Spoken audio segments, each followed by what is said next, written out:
Good evening, everyone, and welcome to House of His Presence. I am glad you're in the house. We have pretty much a full house in here, and that is different these days than the old days to say full house. Today, there's still room, but we have a full house for restrictions. But I'm glad you're with us. I trust you are. And we're going to have just a time of worship right now. We're going to worship the Lord for the next hour or so. We're just going to come to Him with our praise and our thanksgiving. But I want to just give you a little encouragement as to why we're doing what we're doing, where we're going tonight, and really why we do this every night. And so this is really important. First of all, I want to start with Matthew chapter 28. Now, this is something that most of us will know as the Great Commission.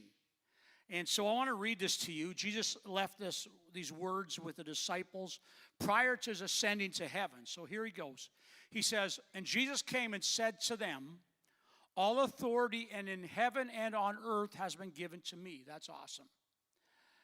"So go, therefore, and make disciples of all nations, baptizing them in the name of the Father and of the Son and of the Holy Spirit." And that's a radical thought. Disciple all nations. And that's an interesting thought. Jesus' last thought to the disciples was to touch nations. Think about that. We are familiar with the other aspect, I think, is Luke, where he talks about going out and preach the gospel in all nations. But here he's actually saying disciple all nations. Nations is something God expects us to impact. You think about that.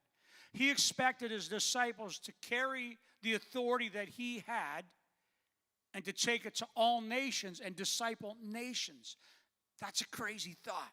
Because you might be able to think, well, I could disciple one person at a time, maybe two if I'm really good, three if I'm amazing, four if I'm super duper, but to disciple nations.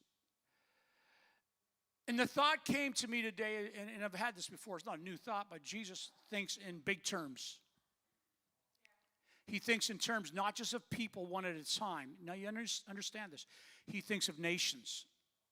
He thinks of groups of people. And so often you'll say, Jesus went down into the region of. It says that a lot. And he went down into the country of. He didn't just say he went to see Mark and Jack, you know. He says he went to the region or to the place. And see, his thoughts when he looks at this earth, yes, he sees us one at a time, which is so amazing. But he also thinks in terms of nations. In other words, when we're going to go out and do the gospel and share the gospel, he's going, get whole nations saved.